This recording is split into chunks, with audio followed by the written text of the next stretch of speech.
Hey, my name is Thomas, and this is my final day at the largest filmmaking gathering on the planet. By this point, I'd already covered cameras and lenses, so for my last day, I knew I couldn't possibly see everything. Again, there were over 1,100 companies at the event. So my goal was to try to capture the most interesting products that caught my eye before the show ended. And for my last interview, the treasure hunt paid off as I might have stumbled onto some of the most advanced production technology in the industry that you probably never heard of.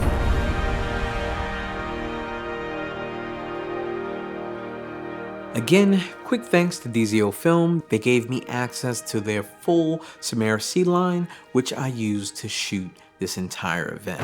When I first got to the show, I already knew that I wanted to talk to audio companies, but with the time I had left, I had to consider which ones I would talk to. I've been using Zoom and Audio-Technica products while filming weddings for over 10 years, and so I was really curious to see if either company was showcasing any new products. So I started with Zoom. To take audio from that hobby level to the professional level, it doesn't take a huge amount. You know, the first thing you worry about are your preamps, and that's the quality of the audio that you're recording, and that needs to be pretty good. Time code is an important feature when you are working with professional equipment to save yourself time in post, especially when you're working with other people. It's a professional thing you can do to make sure your audio is going to sync up real easy with the video when somebody else is editing it. So that's definitely an important thing. Beyond that, it is making sure you capture it. And so certain products will have extra features like redundant power, redundant SD cards, and those types of things are important in those professional situations where you don't want the audio to be the reason that something needs to be reshot. And so you got to make sure you get those good takes. And so having those redundancies is a big help. So this is the F-Series recorders from Zoom. It's our Pro series. They all have our best preamps, and they all have Pro features. The F8 and F6 have built-in time code.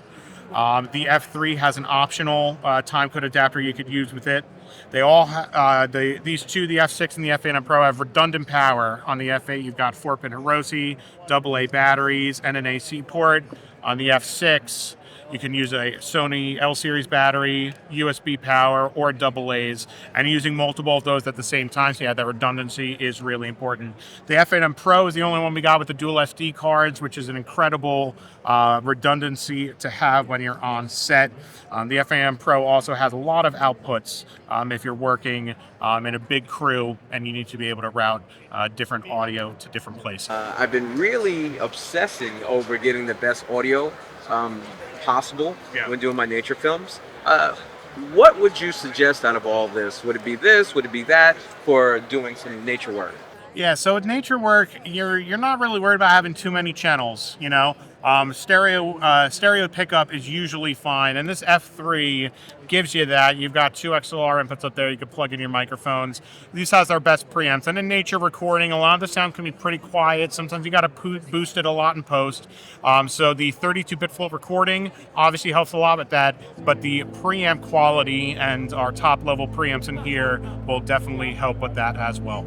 All right, so I purchased my first Audio-Technica mic in 2013, and in 2017, I upgraded to the AT875R, and I have purchased several of their mics ever since. I am actually using the AT875R right now to film my audio, and it was my backup mic during the event just in case my wireless mics died, and they actually did die while I was doing an interview with Newer. Thomas asked me to show you some stuff with Newer and how we're kind of letting. And so luckily I had this mic on top of my camera. To answer your question, like what really differentiates enthusiast gear to professional gear, in many respects it becomes a matter of degrees. So, you know, what is your tolerance, or what is your, like, how retentive are you?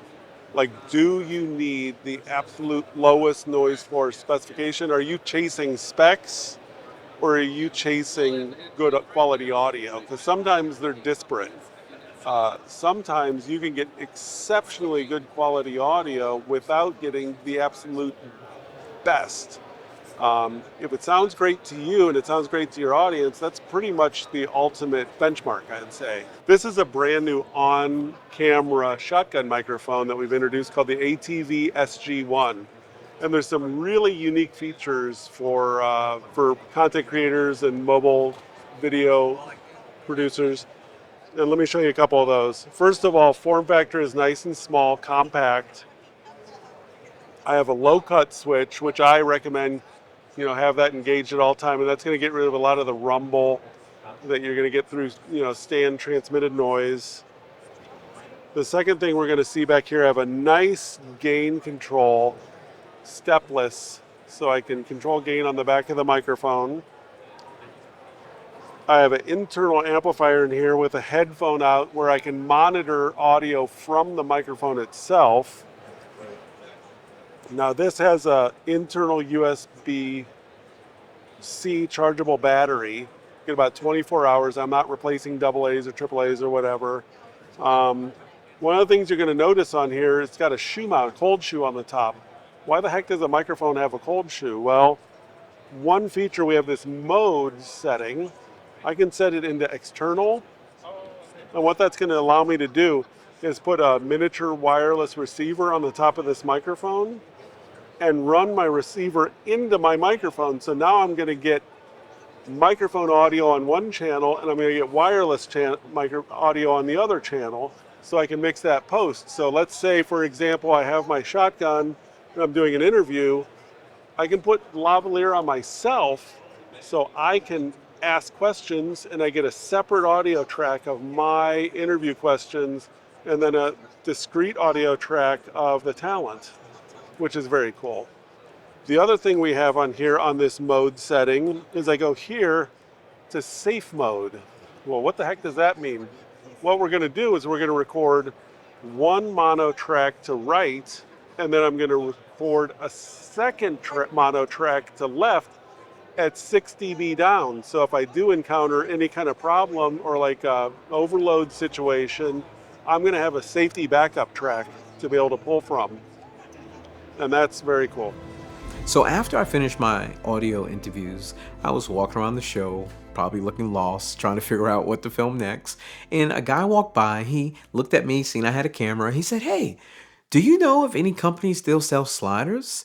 And I kind of laughed at first because when I first got into weddings years ago, everybody had sliders. I probably had 4 sliders.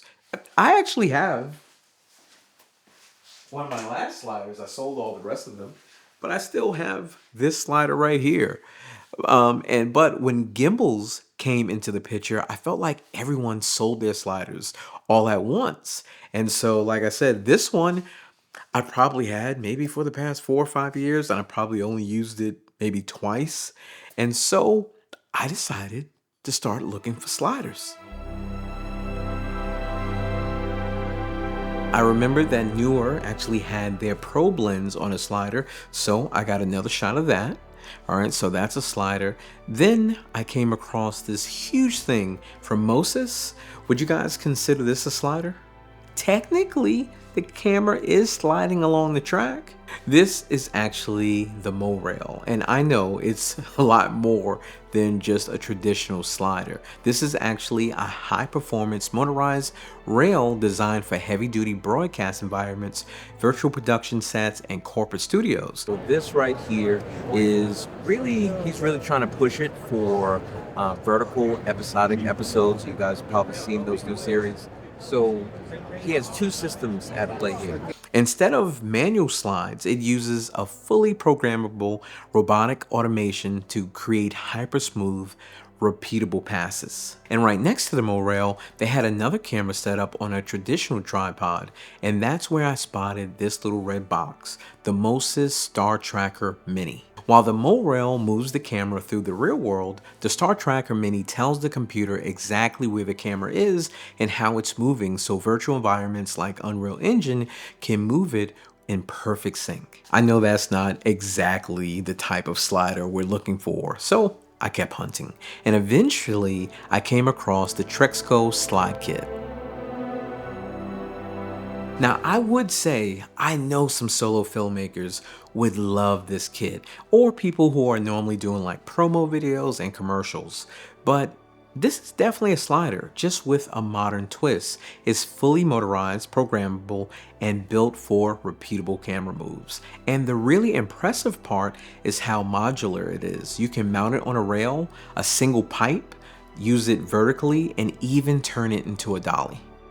Okay, I think I finally found what this gentleman actually had in mind when he asked if anyone still made sliders.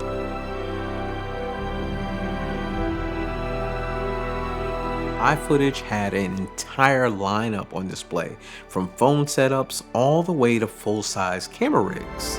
And I found all of the sliders. Sliders are still alive and well. So I'm the type of person that likes hobbies, right? And so I think one of my newest hobbies is building rigs in different configurations depending on what type of projects I'm working on. So I definitely wanted to talk to SmallRig next. There's certain accessories that you can always add to your camera to so that you can apply the functionality of said product to achieve a said image, you know. But at the end of the day, I mean, I'm going to be honest with you. I've gone from shooting indie films to I have cameras that I show off more than I actually use them nowadays. Does that make me less of a professional? No, it doesn't, because I still have to be able to understand and know what I have and how to utilize it, and I still use it every so often for my indie projects. However, the one reason I'm touching onto that is because at the end of the day, you can have a fully loaded Arri Alexa, and at the end of the day, you're more of a hobbyist or an enthusiast, and you just do it for the love of the art, right? But then at the other end of the spectrum, you also got to realize what makes you a professional. Realize that you're doing it as your profession. So if you're applying yourself with just a simple basic camera, because that's maybe all that you need, and you have it on a tripod, does that make you professional? Yes, if you're doing it for your job. Now, when you start to add all these other attachments and pieces of gear to it, does that make you more professional? Yeah, it actually does, because now what it does is it's enhancing your ability to perform your profession and to carry out your duties as a filmmaker, cinematographer, videographer, whatever label you want to put onto yourself. Here's another prime example of what I was talking about as far as like adding certain pieces of equipment or gear to your already said piece like setup. Let's take this FX6 for example, right? Most of the times, most people use an FX6, they'll have like an autofocus lens or something like that, and it's because they're shooting video and or some sort of content that they need the functionality of autofocus. However, if somebody, like I said earlier when I was talking about the light, if somebody wants to paint a different image and have a different characteristic to the image that they're recording, they would use something like a 2x anamorphic cinema zoom lens from Laowa, right? That's a really big lens. That's actually a very heavy lens. The majority of the weight from this rig comes from that lens. But the images that you get out of it are stunning, amazing, beautiful, and completely different than what you would get from a typical standard autofocus photo lens, right? So, why would you have something like this, and how would you operate it? Well, easy. Throw it on the SR009 shoulder rig from SmallRig. And so, why this one versus the other ones that we've always made before? So, the SR009 shoulder rig now has a detachable set of handles, whereas before they were integrated. Second, before you had the shoulder rig, you'd throw it on your shoulders. When you would put it down, you'd put it down on the ground, you'd put it on a cart, you'd put it somewhere, but you never had a feasible mounting solution. And so what we've done is we've added these posts into the frame that is now a VCT mounting solution. So if I wanted to, just get this, pick it up, come over, throw it, operate it, move around. I'm comfortable. It's balanced because I've already balanced it before. And that's another key thing about whenever you're setting up a build or a rig of any kind. Balance is the name of the game when it comes down to rigging. Have an unbalanced camera on your tripod, unloosen your tripod, see where it goes. If you have an unbalanced shoulder rig, what gives out first? Your back, your shoulders, or your arms, right? So, on top of that, if I wanted to, okay, I'm done with my shot, I need to set it down. Boom, here we go. I'm on my VCT plate. Done. I'm able to pick up my equipment, my gear, control it, move it, put it back down and take a rest. without having to put it on the ground, worrying about whether it's got mud, dirt, bugs, something on it, and then I put that on my body. On top of that, if I wanted to, I could get this and put it on a shoulder, on a tripod, operate it there, take it off, go ahead and go switch over from one setup to another without having to say, all right, cool, give us 5 to 10, we're resetting, we're rebuilding the camera.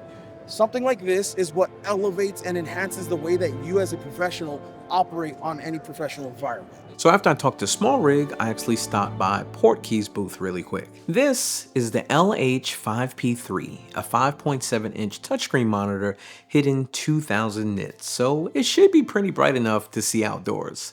It's got full camera control built in depending on your camera, meaning you can start and stop recording, pull focus, and adjust your iris from just the screen. It has been pre-calibrated using Kalman, so the colors are accurate right out of the box. So on my first few days of the event, I kept walking past prompter people and I said, I have to go over there because they had so many different teleprompters. I wanted to see what's out there and what's available right now. We're here to kind of show you a little bit about what we got at the show. We got teleprompters ranging from small portable prompters perfect for content creators all the way up to studio level PTZ prompters. Yeah, so this is probably our smallest and most portable prompter. It's called the Pocket Q. One really cool thing about it is it's extremely versatile. This one has our 4K monitor on it, which would put the price point at $799, but you could use a phone here for $249, a small iPad, and a regular monitor. It has a camera on here, but you could also switch it out for a smartphone. So if, let's say you just had a smartphone, a little iPad, you're able to run this system really, really easily, extremely portable and adaptable to kind of whatever equipment that you got. So this is one of our new products that we have at the NAB show. It's our wide aspect teleprompter. So it's got the 16:9 glass and the 16:9 monitor. That kind of helps in a couple of ways. If you wanted to run things like Zoom and Teams, you're not going to get any image stretching. We also have a really good IPS color panel in here to kind of highlight the colors if you wanted to, run different programs besides your typical, teleprompter scripts. And I really like, guys see I wear glasses, but even with the glasses, things aren't perfect, but I can read this perfectly. It says, our lines include the original and best PTZ prompter. Yeah. Absolutely. No, the color panel really helps with that, and our monitors have 1000 nits of brightness, which gives a really kind of bright and vibrant picture. It's one of our bigger studio prompters. It's meant to put any PTZ camera in there. Currently we got a Sony FR7, so quite a big PTZ. Perfect prompter for kind of any studio use. We got these in a lot of newsrooms and and different studios around the country. And kind of a cool, unique thing about this as well is that it has a rising and lowering pedestal. And so it could do the up and down, the left and right as well. And the really unique thing about it is that the pedestal is PTZ controlled. So since you already have a PTZ in here, you can control the camera and the pedestal with the same controller, which makes it really easy, just kind of improves the workflow for the camera operator. Who do you think is mainly using this? Yeah, definitely broadcast studios, newsrooms.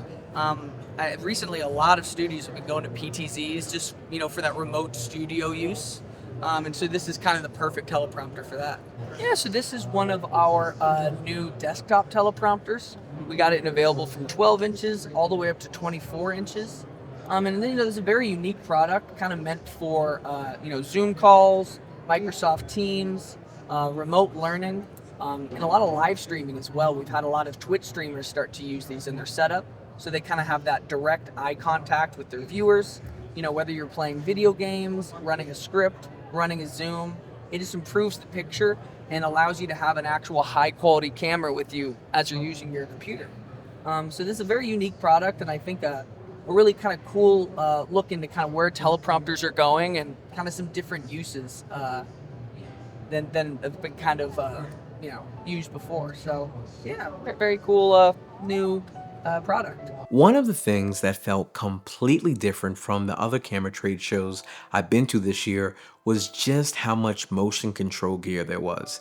Everywhere I looked, there were robotic arms, motorized rails, and camera systems So I found myself just standing admiring MRMC's booth for quite a while.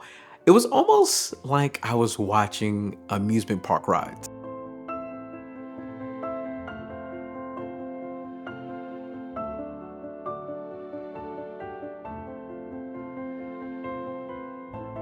A lot of these systems are built for motion control work, where the camera can repeat the exact same move over and over. That's something you see in a lot of commercials, visual effects, and virtual productions.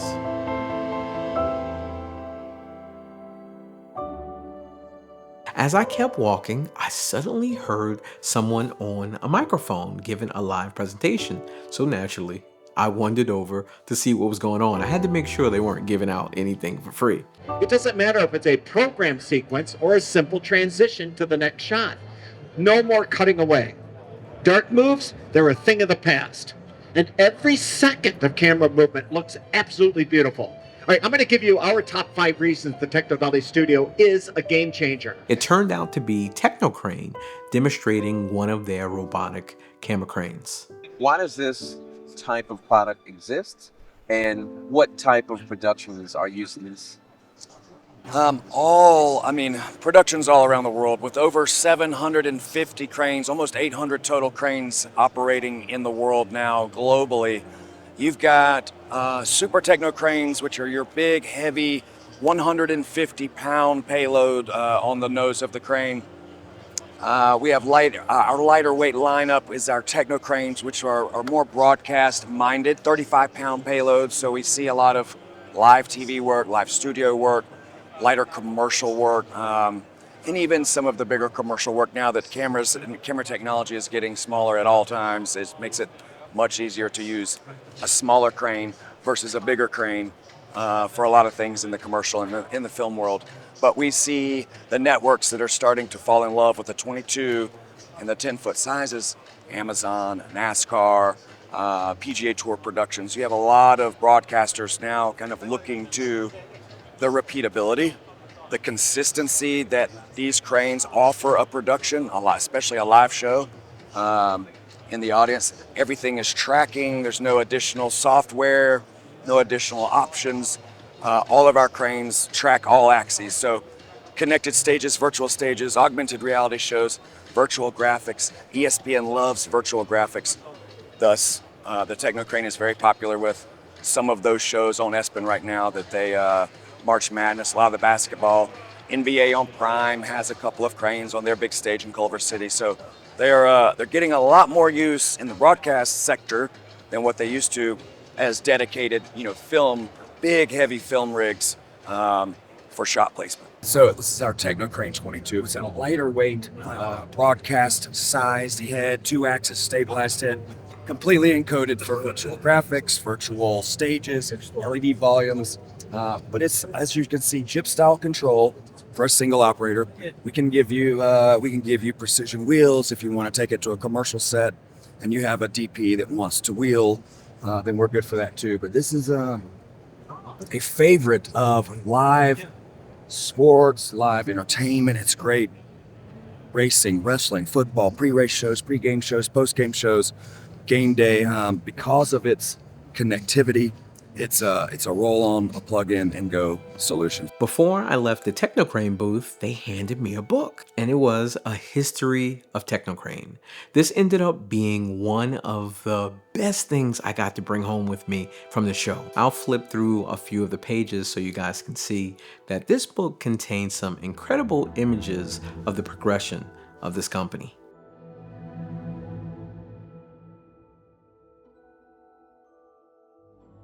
Next, I filmed the Red Spy tracking system.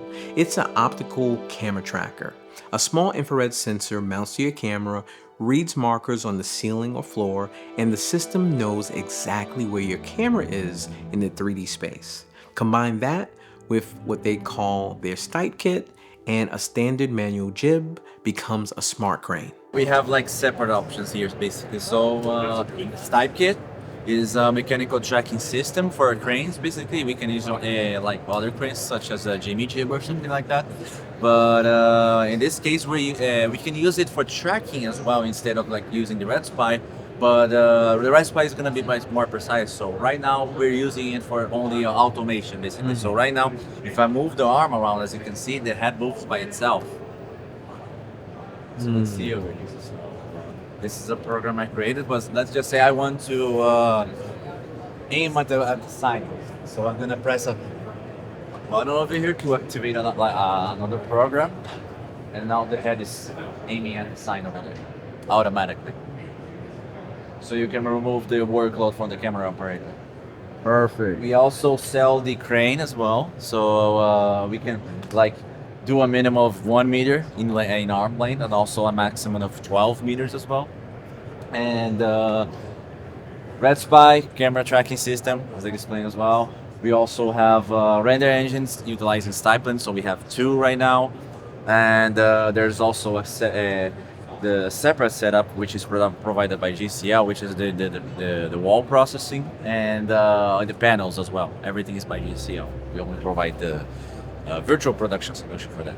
Check out B&H's booth. They actually built a car processing set, which is a specialized studio configuration used to safely film dialogue or action inside a vehicle without driving on public roads. A real car sits in front of an LED wall playing back these driving plates, and the lighting rig around the car is mapped to match whatever is happening on that footage in real time. So if the plate rounds a corner into the shade, the physical light shifts right along with it. The cameras themselves were just sitting on tripods, but I'm telling you, when you look at the monitors, it really does look like the car is driving down the road. I had about an hour left before the show ended, and I felt like I've seen everything that I set out to see. Cameras, lenses, audio gear, production tech. I filmed as much as I could.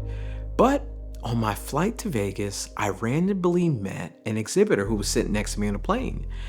And what made it so random is the fact that he and I weren't initially supposed to sit together, but some seats were empty, so we both scrambled to the seat. I couldn't remember his company's name, but we exchanged numbers, and at the end of the show, I texted him and said, "Hey, what was your booth number again?" Hi, my name is Corey Boyer. I am a director of enterprise solutions for a company called Audinate. We invented a technology called Dante that we license to manufacturers so that they can put networked audio and video on their products. And I was explaining to Corey that I typically make videos for solo creators. My channel started with wedding filmmaking. However, when I came to this show, the kind of thesis I'm approaching is what takes equipment or gear in the filmmaking niche from that enthusiast level to that professional level. So typically I would not come to this side, of the trade show. But now with this in mind, can you kind of tell us this is mainly a lot of audio technology that you guys are dealing with, and it's probably professional at the highest level. Very much. So would you be able to explain to them exactly how the technology is useful to manufacturers, first of all, but then also spaces like this? Okay. So right now we're in the Las Vegas Convention Center.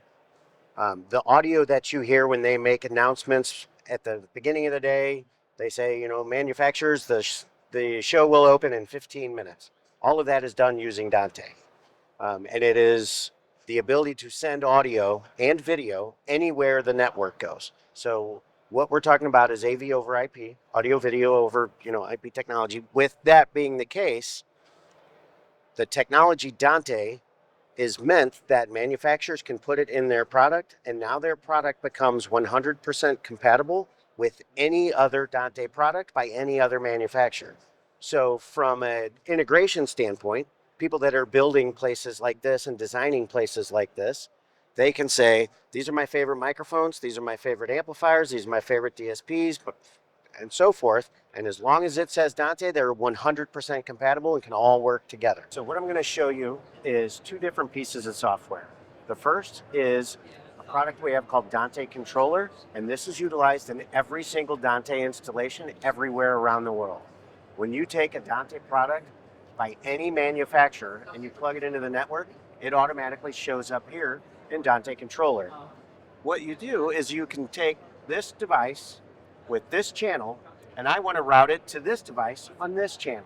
Now I have the ability to just go to that cross point, I hit click, and now I'm passing audio or video, if it is a video product, and it's as easy as transporting audio and video across the network just by using this software here called Dante Controller. This is a free download from our website, so it's just involved in every single Dante installation. This is the one piece that every Dante installation everywhere in the world uses. Hi, I'm Adam Gearhart with Iris. You can visit us at tryiris.ai because we're a software. That makes us a little bit different than what you would see normally at a trade show. But you go to our website, download our software, and what we do is we bring in all of your hardware that's on your local network into one place where you can control it down to each individual parameter. Let's say that you wanted to color correct one of your cameras here. We have a digital CCU on the side with every single aspect of your image to manipulate here. Brightness down to hue, down to saturation, down to its white balance, color correction, all of it. You save it into presets for your daytime, nighttime, or random light cue shot. We make it very, very easy for you to do and very, very easy for you to fire off using our hotkeys. You notice my outdoor shot. This is actually in New York City. We're in Vegas, 2,000 miles away, but I'm using my mouse and keyboard. That's just a TV. So from here, I'm able to switch to any of my cameras simply by using what I've got. Now let's say that you have a volunteer, somebody that you need to bring in. They're terrible at doing cameras, but very, very good at being a sniper in Call of Duty. You can just give them one of your cameras or your Xbox controllers, and then you're all good to go. Not only do you do it remotely, but you can also do it locally. So if you're going to be in a place where security is a big aspect, you can lock it into local mode, therefore no cloud transfer happens. And therefore you can add any of your cameras that are on your local network. Doesn't matter the brand or the model. Although we support 400 different models of our cameras inside of our software, you can add one that's not included, and we give you a generic driver so that you can control almost anything that is IP based. I was going to ask a question. Sure. What type of, I guess, audiovisual professional is using your products? So we have a lot of different verticals. One of our biggest verticals is live production. Another is house of worship, integrators, MSPs, as well as broadcast. Some of our higher end cameras, such as the Sony FR7, is now a available driver within our software. So you're able to connect that in and control every single aspect of your camera right from our platform. So from here, I can use my digital CCU to change the color on any of my sources based on the unique driver that's within your camera. So my bird dog is going to be different to my PTZ optics, to my lumens, to my Bolin. All based on the driver that we build for you for your hardware. So the second piece of software that I want to show is a product we have called Dante Director Pro. Basically what this does is it gives you the ability to manage, monitor, and secure all your Dante devices by all the manufacturers anywhere around the world. So what you're looking at here is these are different locations around the world. So I have a studio in France, I have a studio in Lyon, France, and then I have another studio in Manila. I have the ability to manage and monitor all of those devices in all those studios to know, are they up, are they running, are they working, is everything good, just at a quick glance here, okay? But that gives me the ability to secure those environments of who has access, who doesn't have access to each studio, and then I can see of all those devices, who's accessed those devices, who's made changes, who hasn't made changes, and then be able to log all that information with this is an issue, that's an issue, or anything like that. I can make business decisions on what's taking place with the devices themselves in the environments. Corey and I actually walked around the show so he could show me some of the companies they work with. This is all the different manufacturers that utilize our technology that are here at the show. So StageTech, are you familiar with who StageTech No, I'm not really familiar with a lot of these companies on this side. So here's StageTech over there. StageTech is a company, they do the large scale, big consoles and things like that, which is better utilized for performance, such as this right here. You can see their different input-output devices that they have. These are utilizing Dante to be able to use in the rack. As you can see, that that switch that's there at the top, all of that's bringing in different types of Dante audio, and or if they're utilizing it in conjunction with video, things like that. There's about 6,000 different products that manufacturers have implemented Dante into their product. There's roughly about 600 manufacturers. So figure with all of that, I want to show you just at a quick glance some of the different manufacturers that utilize our technology. So, and here we'll have kind of a view that we can kind of see a number of products that are just here in the central hall, right?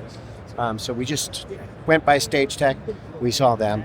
But if you look out over the hall, like I can see Shure right there. Shure has a number of different products where they utilize Dante into their products.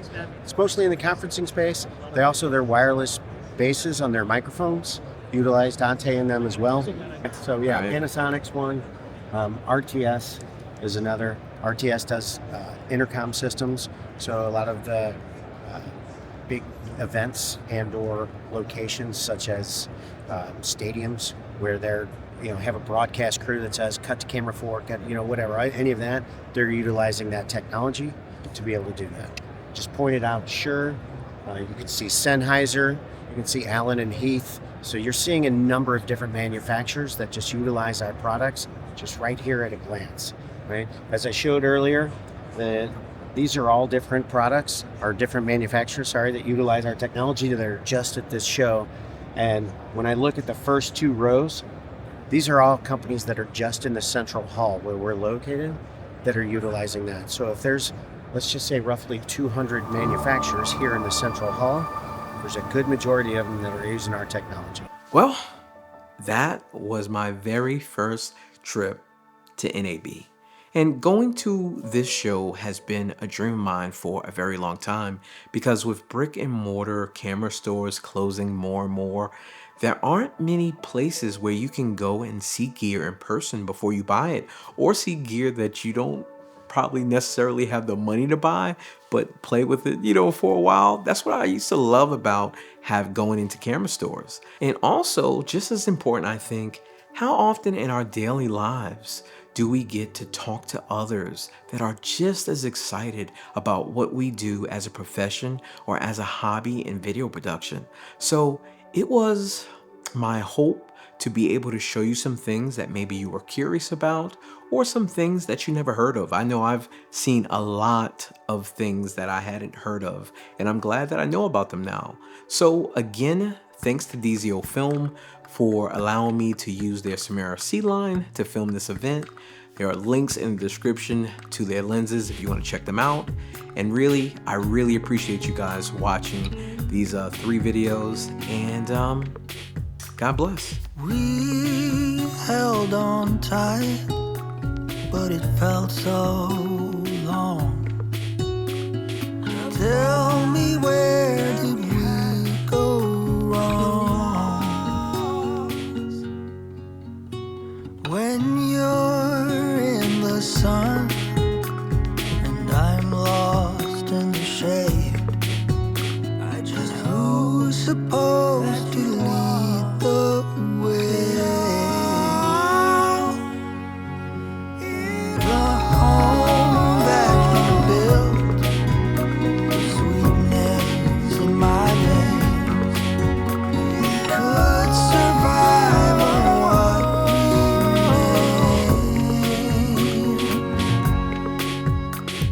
made. We held on tight, but it felt so long. Tell me, where did we go wrong? He did.